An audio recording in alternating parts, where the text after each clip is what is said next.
Bismillahirrahmanirrahim. Assalamualaikum warahmatullahi wabarakatuh. InsyaAllah pada kuliah kali ini kumpulan kami akan membentangkan tentang Asalibud Da'wah daripada rujukan kitab Madkhal ila Ilmu Da'wah. Asalibud Da'wah. Ada dua Asalibud Da'wah. Terdapat beberapa uslub atau pendekatan dakwah, iaitu yang pertama uslubul hikmah, yang kedua uslubul mau'izatul hasanah, yang ketiga uslubul mujadalah, yang keempat uslubul qudwatul hasanah. Baiklah, kita pergi yang pertama, iaitu uslubul hikmah. Uslubul hikmah ta'rifuhu fil lughah tatluqul hikmah fil lughah ala ma'ani adidah. Dari segi bahasa, hikmah terdapat pelbagai pecahan makna bagi hikmah, iaitu al-adlu wal-ilmu wal-lahmu wal-nubuwah wal-Quran wal-Injil wal-Sunnah.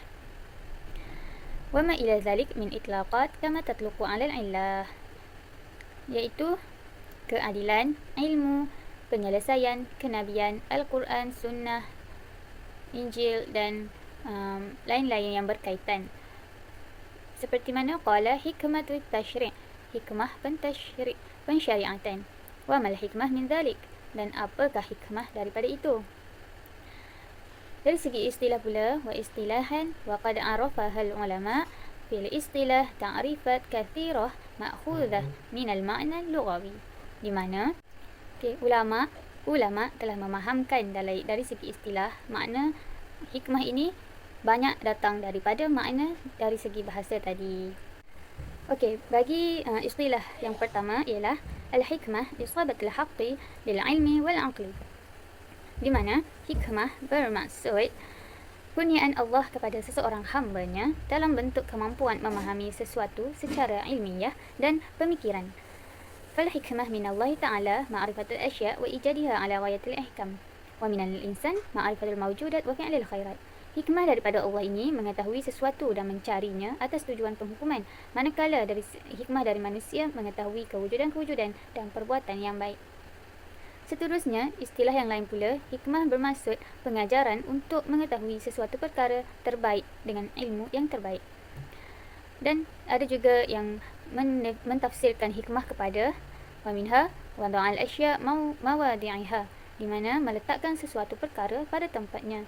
Wa minha, ada juga yang mengatakan al-isabah fil qawli wal ilmi ma'an, iaitu mengatakan kurniaan dalam perbuatan dan perkataan bersama-sama.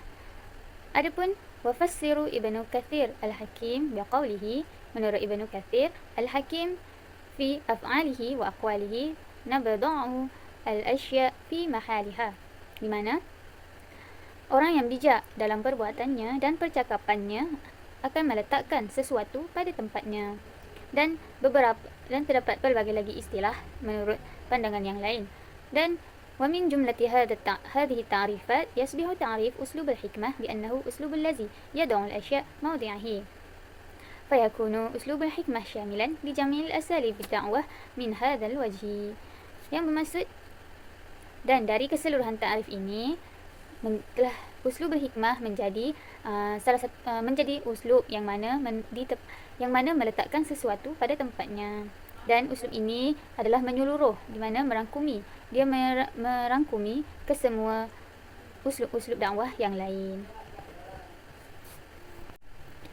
Wa thumma mazahiru uslubul hikmah, yang bermaksud kewujudan uslub hikmah atau sistem berhikmah ini. تتعدد مظاهر أسلوب الحكمة وتكثر نظرا لأن الحكمة السداد في القول والعمل.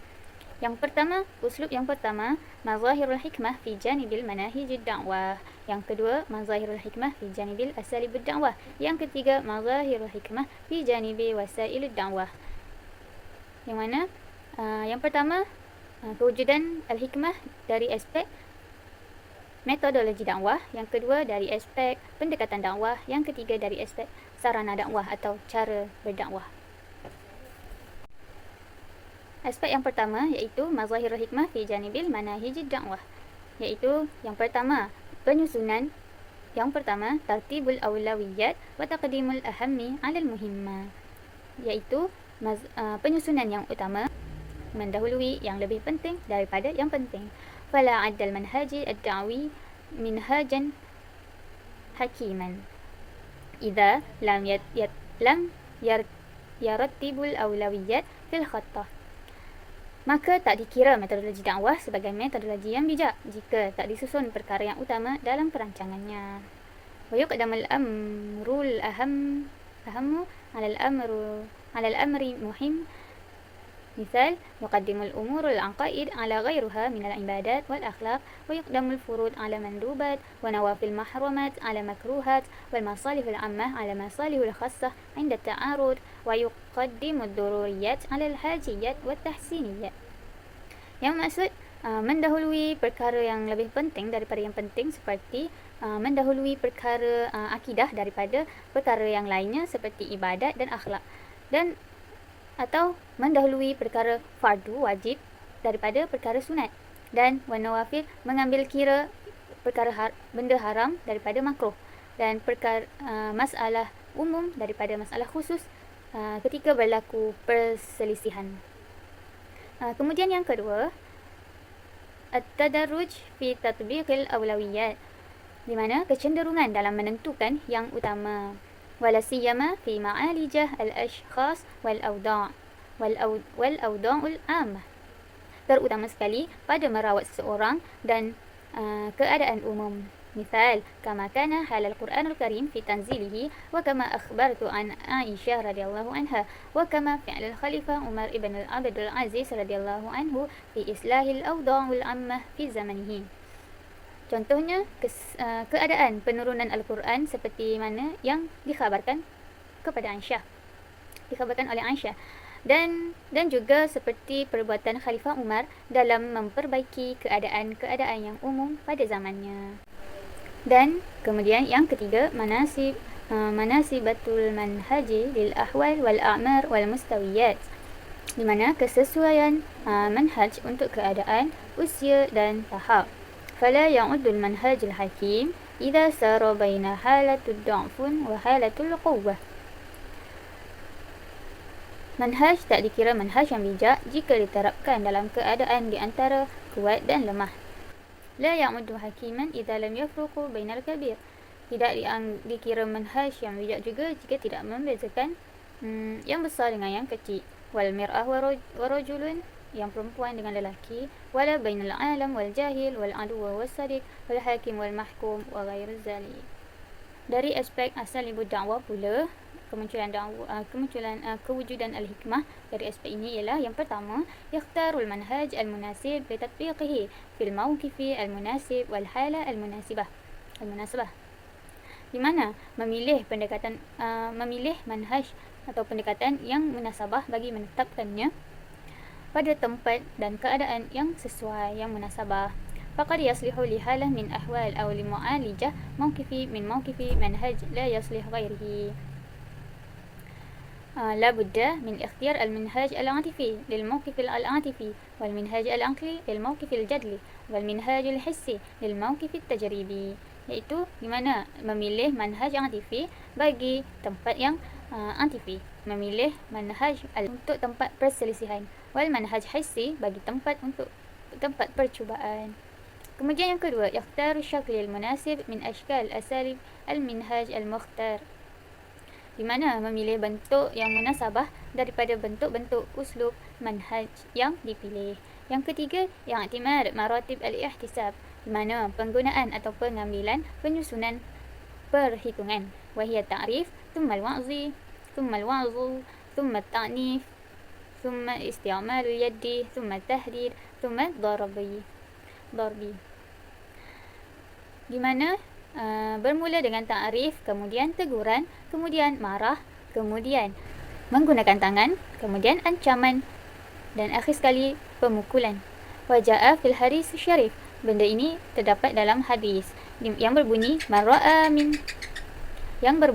man ra'a minkum munkaran falyughayyirhu biyadihi fa in lam yastati' fa bilisanihi fa in lam yastati' fa biqalbihi fadzalika adhaful iman. Kemudian yang keempat, al-bahthu 'anid dawafi' wal asbab al-mulahazatiha fi ikhtiyar uslubul mu'alajah, yang bermaksud perbahasan tentang tujuan dan sebab perbincangan dalam pemilihan uslub perbincangan ini. Yang kelima, mara'atul ikhtilaf az-zuruf wal ahwal ad-da'wiyah al-fardiyah wal jama'iyah. Mana meraihkan perselisihan kefahaman dan keadaan-keadaan tuntutan individu dan kumpulan. Di mana innal asalib ad-da'wiyah takhtalif min zarfi ila zarfi wa min hal ila hal. Di mana uslub dakwah berbeza dari segi tujuan dengan tujuan dan keadaan dengan keadaan. Fal uslub al-amal da'wi مثلا uslub bagi uslub amal dakwah seperti uslub amal dakwah daulah muslimah yakhtalif anil uslub amal da'wiyah di daulah ghairu muslimah atau maharib. Uslub amal negara Islam dengan negara bukan Islam adalah berbeza. Kemudian mazahirul hikmah fi janibil wasail da'wiyah, kemunculan hikmah dari aspek sarana atau cara dakwah. Di mana terdapat dua wasail di sini. Yang pertama, wasailul ma'nawiyah. Dalam wasailul ma'nawiyah ini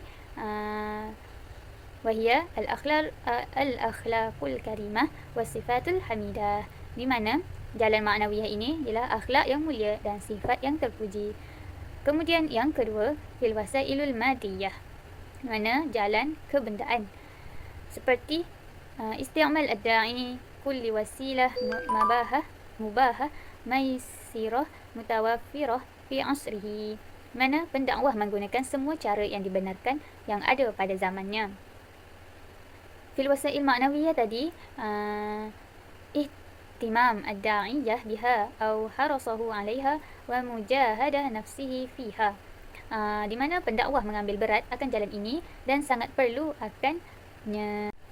Wa khasais uslubul hikmah, ciri-ciri uslubul hikmah, di mana terdapat dua juga ciri uslub hikmah. Yang pertama, imkan ta'limuhu wa iktisabuhu. Li'anna al-hikmah khuluqun hasanun wa sifatun karimun yumkinu iktisabiha. Di mana yang pertama, kebolehan mempelajari dan memperolehinya, kerana hikmah ini satu ciptaan yang baik dan sifat yang mulia yang boleh diperoleh daripadanya. Mithlu qira'atu sunnah an-nabawiyah was-sirah karimah, qira'atu tadabbur wa tafakkur wa ta'sir, membaca Al-Quran, hadis Nabi, sirah-sirah yang mulia dan tadabbur serta seumpamanya. Al-istifadah min tajarub ad-da'wiyah asy-syakhsiyah. Kemudian azimu atharuhu fi da'wah. Yang kedua, azimu atharuhu fi da'wah, di mana mementingkan kesannya dalam dakwah.